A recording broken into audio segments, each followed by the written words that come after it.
Yo, this is WSoul13 bringing you Raid Shadow Legends. Today, we're going to be looking at my floor 90 hard Doom Power team. So this is the final version of Celestial Griffin you're going to beat.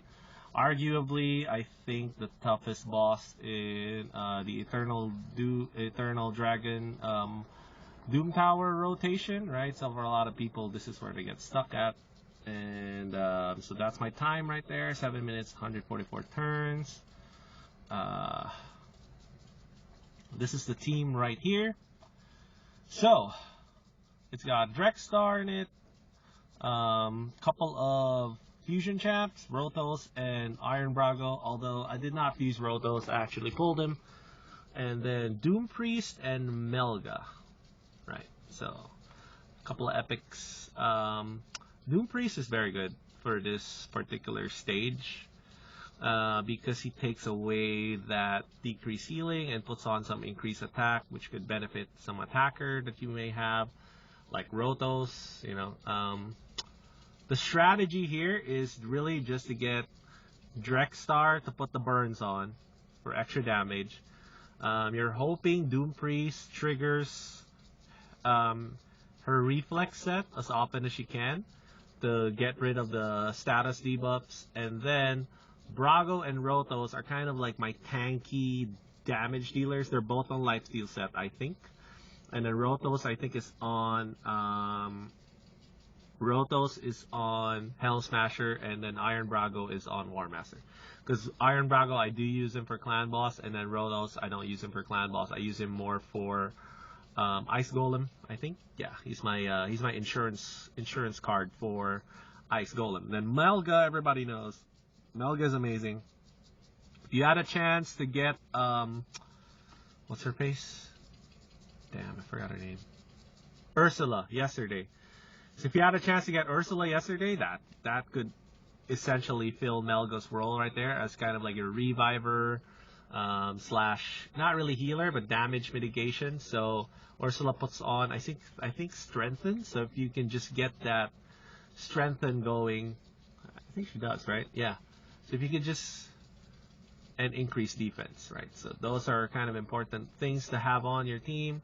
Yeah, Ursula could fit in that team like this, but Melga is definitely good in any Doom Tower type content, right? So the point of this right now is I just want to show you the team, and then we are gonna go to the stats. All right, so for Griffin boss in particular, okay, the higher up you get, the more you want to kind of race. So you're in kind of like a damage race. So most Doom Tower bosses like Nether Spider or Eternal Dragon, Frost Spider, you're mostly there for just burns and then sustain through the fight, right? With Celestial Griffin, there's kind of like a time limit, because once he hits that the buff stack of 20, so once he maxes out the buffs he has on, he starts hitting really, really hard, and it's very hard to sustain through the fight from there, right? So you want to get your damage in as often as you can, and people like Ronos, Iron Brago, or like attackers in Relentless set, attackers that can get you extra turns, putting somebody like Seal of the Drakes or Doom Priest in Relentless set, having a cleanser in there, stuff like that, can really help, even if they take up damage spots from your team, right? Because you don't want to be all in on damage unless you have like the super elite damage dealers in the game, which I don't, you know. So my approach was more like a tanky type, tanky but with damage loaded into the comp, if that makes any sense, right? So check this out. This is my floor, my wave killer team, okay? So it has what I'm going to be calling right now the F2P endgame trinity, which is going to be Drexstar, Blood Twin, Seal of the Drakes, Vizix, okay? And then you're going to be filling the rest of the roles with control and sustain, you know? So Primarily, what the F2P endgame Trinity does for you in waves is Drexstar gives you the plus 70 accuracy aura, which lightens all your stat requirements for all your guys. And then gives you a win condition, which is HP burn. That's he's going to spread around at everybody. A little bit of control with provokes and decrease attack, right? And then Seal of the Drakes, everybody knows what she does, right? She gives you control, all the healing. Physics gives ally protect, provokes, turn meter manipulation, decrease speed, you know. So, and you're going to be putting physics on stun set most likely. Seal of the Drakes, she can be on stun set as well, but I prefer her on, what is that called? Relentless set, right? So the Relentless set on Seal of the Drakes gives you kind of this RNG type feel. So there are runs that you normally should not have gotten through if she was on a different set. But because she had Relentless on, you know, you were going to wipe, but she'll take like 2, 3, 4 extra turns in a row, you know.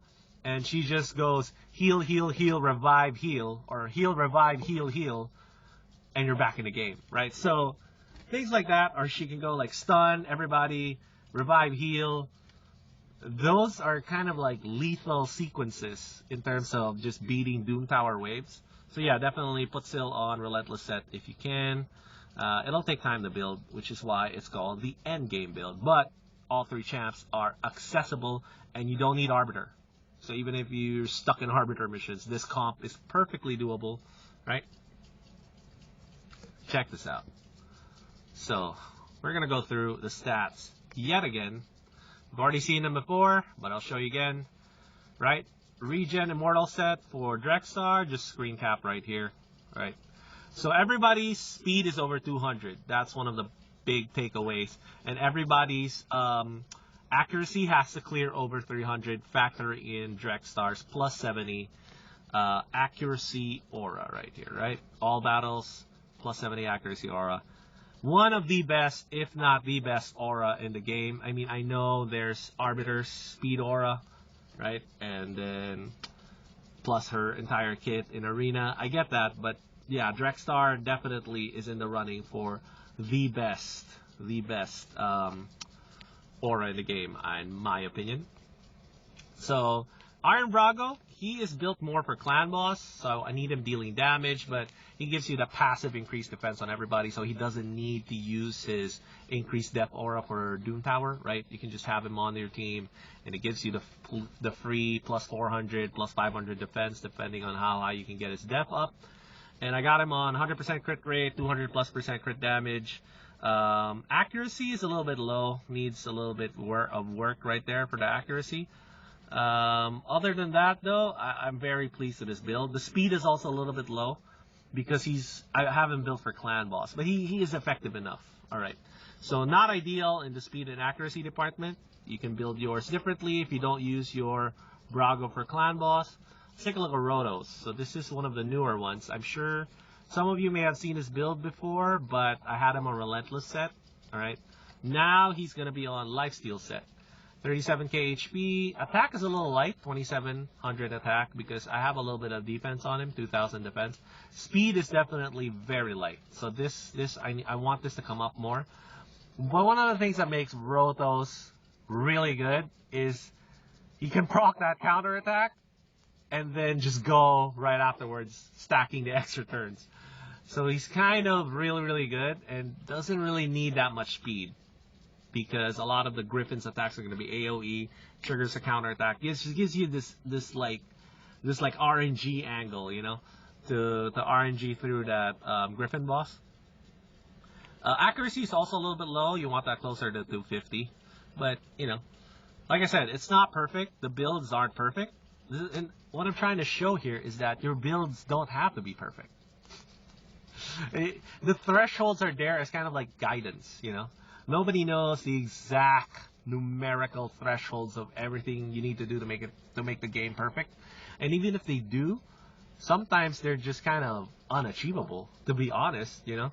So you kind of want to go, especially if you're like a lower resource type player, you want to go the route of more RNGing, just trying to get through and trying to create opportunities where you can get RNG to happen. So things like stun sets, things like relentless set, extra turns on champs, lifesteal with one War Master. That's another like good combo to have. All right, man. So the teams I build are kind of like centered more around the F2P endgame trinity, which is Drexstar, Syl, and Vizix.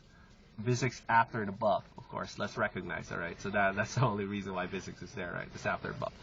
Vergamcar, probably one of the most hated on fusion champs in a while.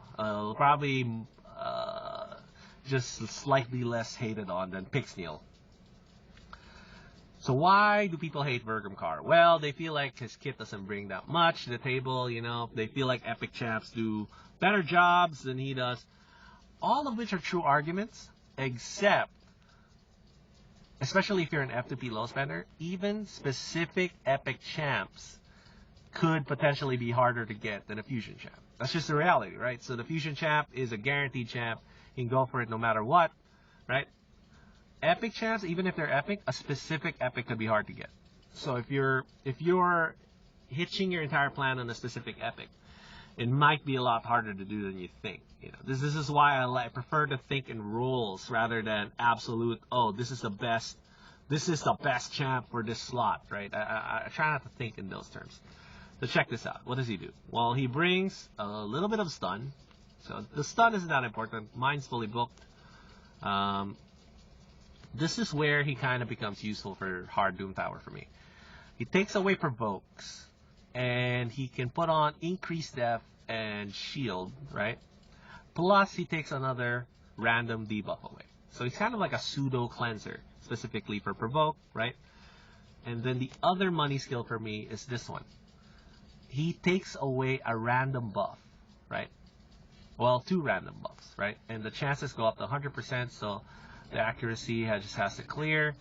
And what this does, especially for Doom Tower, is just kind of soften up the waves. So it kind of frees up my team to take away the decreased depth slot. So that should have been, what's her face? Lydia, who I just got, who I haven't leveled up yet. So I'm trying to see how far I can get away with just running a team like this without Lydia, right? To see if I can finish hard Doom Tower without her. Obviously, once I get Lydia up, or if I'm stuck, Lydia is going to be part of the equation in terms of just the wave clearing teams, right? And even the boss fights, or probably especially for the boss fights. So yeah, Doom Priest is another one of these guys that I got on Relentless set. So the theme is always going to be tons of HP, relatively decent defense, and then everything else is kind of gravy. Speed has to be over 200, right? So speed has to be over 200, HP as high as you can get it, and then just the specific set that you want. So for most people, it's Immortal / Regen set, but some champs like Doom Priest, you want them to be on Relentless set, right? Or some champs like Vizix, you want them on Stun set, things like that. So this is why she's here. I think she has no books. Yep, no books. So you don't need books on her. Masteries, I do have War Master on her. So the Relentless and War Master go together like bread and butter, man. It's really good. It's a really good combo because it just gives you a little bit more damage. Because the damage is like enemy max HP damage, you know. Y'all know how good War Master is, right? And then finally, and for her, I opted not to go with high resist on her because she does the cleanse anyway. Check this out. Melga. Alright, so I think I finally put her on regen set, which kind of helped out a lot. The resist is still sky high, 377 for the resist. And then, I don't think I have accuracy on her. Yeah, no accuracy. Speed is pretty good, 200 plus speed. So, yeah, as high as you can go on the speed. For me, 200 plus is doing the job, right? So we'll see how far I can take this team. Right, I'm trying to get all the way up to 120 with just the current team and stats I have, but obviously there's a possibility I'll get stuck somewhere. So some ideas I'm thinking about if I do get stuck somewhere is something like Bellower, Right, so Bellower is somebody I'm thinking about to try to get into better gear, better stats, try to help me through. Another one that is rated highly on my list, actually there's a couple of them. One is Umbral Enchantress. The only thing with my Umbral is I use her for Arena, and I'm not really keen on rebuilding her specifically for Doom Tower, right? But she could be a piece of that puzzle. Then the other one I wanted to do is, where is she? She's here. Sylar. So Sylar is another really good one for clearing Doom Tower waves. And then of course, this ain't gonna be no F2P low spender guide without our boy Gnarlhorn, right? Practically a god amongst men. I mean, look at that guy's belt, man. Look at that guy's loincloth. This guy knows what's up. So yeah, these are guys I'm thinking about putting in. He's on a frost set and speed set. Probably gonna ditch the speed set for another frost set, probably like the frost spider set to get more freezing action. So yeah, these are the ideas I'm kind of like mulling and throwing around. So we'll see how far we can go. How much longer is Doom Tower open? Can I make it? So the other thing too, oh yeah, so I have a week. I have a whole week to try to get to the top, baby. That's the plan. All right. See you guys in a week. I'll let you guys know what's